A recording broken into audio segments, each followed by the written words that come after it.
بسم الله الرحمن الرحيم مدحوينها دولة بنتلان مدن سعيد عبد الله الدني waxaa maanta ka qayb galay shirka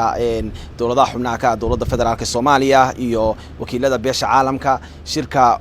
oo ay sidoo kale ka qayb galeen madaxweynayaasha Galmudug Jubbaland Hirshabeelle iyo Koonfur Galbeed waxaa looga hadlay xaaladda guud ee dalku marayo gaar ahaan arrimaha doorashooyinka iyo sidii xal loogu heli lahaa caqabadaha hortaagan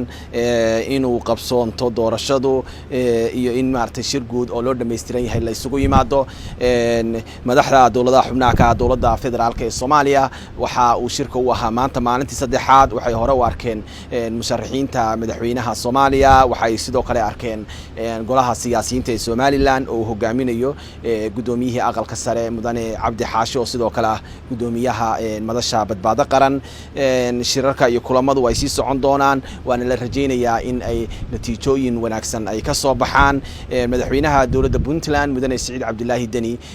maalmahan oo safar shaqo ku joogay Muqdisho waxa intuu halkan joogay uu dadaal badan galiyay sidii Soomaaliya ay marxaladda kala guurka uga gudbi lahayd sidii Soomaaliya ay uga dhici lahayd doorasho sharciyo leh doorasho dhameystiran oo loo dhameystiran yahay doorasho